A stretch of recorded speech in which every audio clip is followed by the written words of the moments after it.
स्थगन की मार्फत कांग्रेस के दो माननीय विधायकों ने जिले बनने या नहीं बनने के संबंध में अपनी बात रखी। उनका ये कहना था कि हमारे जिले बनने चाहिए, नहीं बनने चाहिए, लेकिन मैं आपके सामने दो तीन तथ्य रखना चाहता हूँ। सरकार की ओर से हमने चूंकि स्थगन पर था, सिर्फ 2 मिनट का समय था, फिर भी पूरी बात रखी। सबसे पहले तो ये कि जिन माननीय सदस्य ने, मोदी जी ने ये विषय रखा, वो स्वयं राजस्थान उच्च न्यायालय में पक्षकार है। उन्होंने स्वयं ने रिट याचिका प्रस्तुत की है और जिस रिट याचिका के आधार पर, गंगापुर सिटी वाली रिट याचिका के आधार पर उन्होंने अपनी रिट याचिका पेश की, उसमें माननीय राजस्थान उच्च न्यायालय ने भी सरप्राइज किया है। बिना सरकार से कोई जानकारी प्राप्त किए स्टेट वे वर्ड यूज किया माननीय राजस्थान उच्च न्यायालय ने। स्टेट वे रिट याचिका पेश करना किस तरह से ठीक है। सरकार ने अपना पूरा पक्ष माननीय राजस्थान उच्च न्यायालय में रखा और जब मामला सब जुडिस है, निर्णय वहां से आने वाला है, तो बिना किसी आधार के स्थगन लगाना भी ठीक नहीं। दूसरा, कांग्रेस ने, मेरे थोड़ा बहुत फर्क हो सकता, करीब 50 साल तक राजस्थान में राज किया हो और पूरे 50 साल के कार्यकाल के दौरान या जो भी उपनिषद काल हुआ उनका, सिवाय एक जिले के कोई भी जिला नहीं बनाया। और भारतीय जनता पार्टी का सन 1990 से सन 1998 तक का जो कार्यकाल रहा, उसके अंदर 6 जिले बनाए। तो हमारे ऊपर आरोप लगाना कि जिले बनाना या नहीं बनाना, उन्होंने पूरे 50 साल में सिर्फ एक बनाया, 84 में करौली।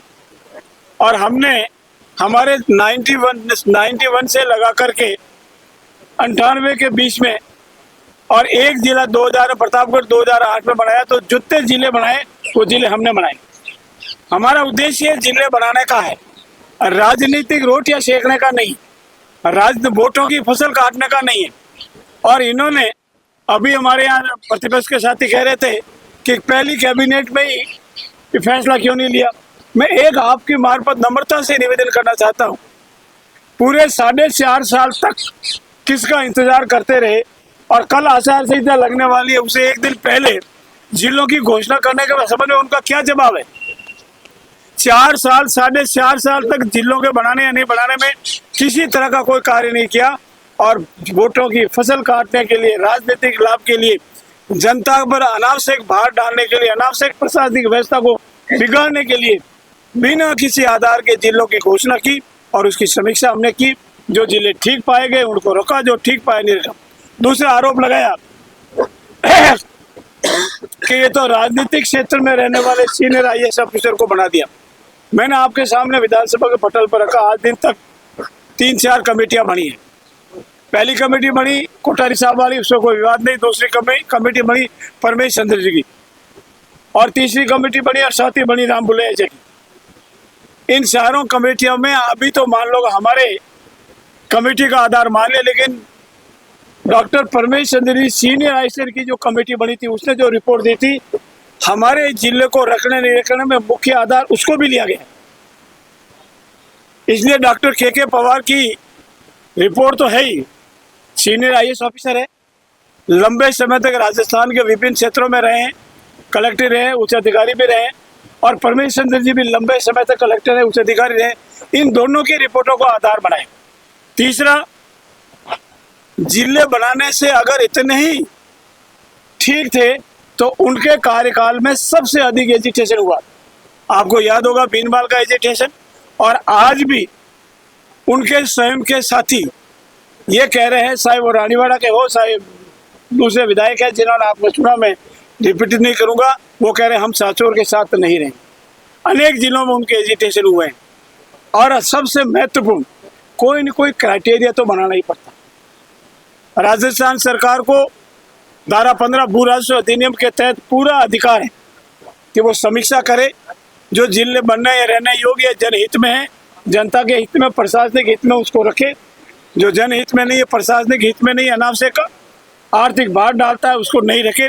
और इनको ही आधार बनाकर हमारी कमेटी ने जो रिपोर्ट दी, हमारी मंत्रिमंडल कमेटी ने जो सब रिपोर्ट दी, एक्सपर्ट कमेटी ने जो रिपोर्ट दी, परमेश चंद्र की पुरानी जो रिपोर्ट थी, उन सब को आधार बना करके ये निर्णय लिया है।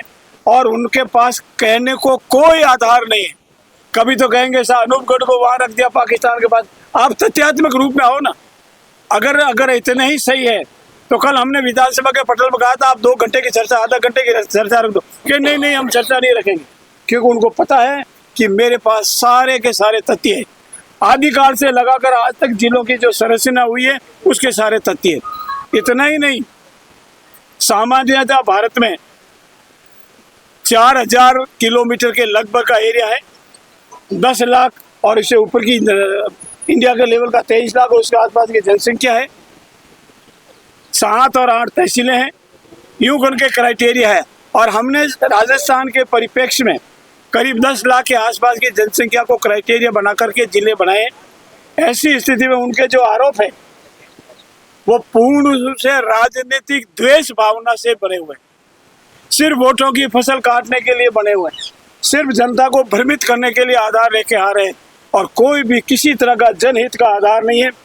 हम चाहते हैं प्रशासनिक व्यवस्था सुदृढ़ हो, हम चाहते हैं कि जनता को सुलभ और सस्ता न्याय मिले, हम चाहते हैं कि जनता को अधिक दूरी पर नहीं जाना पड़े। और ऐसी स्थिति में सब का परीक्षण करने के उपरांत इन जिलों के गठन के संबंध में, जिलों को रखने या नहीं रखने के संबंध में, संभाग को रखने या नहीं रखने के संबंध में निर्णय लिया गया है। ऐसी स्थिति में जिन राजनीतिक दल ने 50 साल राज करने के बाद भी कोई जिला नहीं बनाया, जिस राजनीतिक दल ने, कांग्रेस ने अपने कार्यकाल के अंतिम दिनों में जब पता लग गया कि इस नाव में छेद हो गया है, इस नाव में पानी भर रहा है, ये नाव समुद्र पार नहीं करेगी, तो मात्र उनको पता लग गया है कि अब दूसरा राजनीतिक दल भारतीय जनता पार्टी का राज आएगा। बिना किसी आधार के इस तरह से झंझट में डालने के कुप्रयास से, कुउद्देश्य से ये जिलों की घोषणा की गई थी। और जिस दिन घोषणा, उसके 1 दिन पहले 3 जिलों की तो घोषणा की गई थी। मित्रों, राजस्थान की सरकार सबके हित की सरकार है, सबका साथ, सबका विकास, सबका विश्वास और सबका प्रयास के साथ चल रही है। और हमने जो जिलों का वर्गीकरण किया है, रखना है नहीं रखना का निर्णय लिया है, पूर्ण रूप से पारदर्शिता से टेक्निकल रिपोर्ट, हमारी कमेटी की रिपोर्ट, पड़ोसी राज्यों की रिपोर्ट, इन सब को आधार बना कर है। और कभी भी मध्य प्रदेश का आधार भी मेरे पास है, सारा है, गुजरात का भी, अन्य प्रदेशों का भी है, हरियाणा का भी है। हरियाणा प्रदेश का अगर हम जनसंख्या क्षेत्रफल गिने तो हमारे जैसलमेर जिले के एक क्षेत्रफल से कम हो जाता है। इसीलिए क्षेत्र वाइज, जनसंख्या वाइज, भौगोलिक परिस्थितियों वाइज, प्रशासनिक व्यवस्था वाइज, आर्थिक भार वाइज एक जिले के बनाने में कितना तो वर्ष लगता है, कितने प्रशासनिक व्यवस्था करनी पड़ती है, कितना आर्थिक भार आता है। ऐसी स्थिति में हमारा जो निर्णय था वो तथ्यों पर आधारित था और उनके जो आरोप है वो राजनीतिक से प्रेरित है।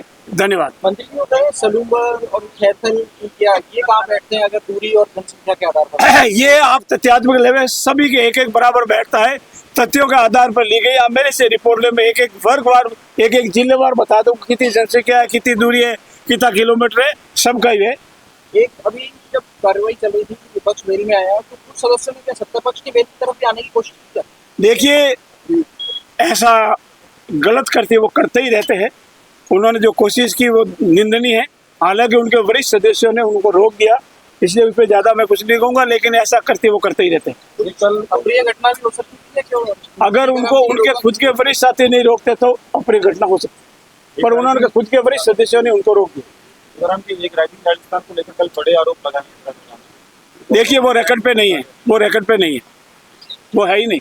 और पूर्ण रूप से बेबुनियाद झूठे, और उनके विरुद्ध हम कार्रवाई भी कर रहे हैं, सख्त कार्रवाई कर रहे हैं। और उनको निवेदन करना चाहता हूँ आपकी मार्फत कि अपने इस झूठे, गलत, असत्य कथन के लिए परिणाम भुगतने के लिए तैयार है।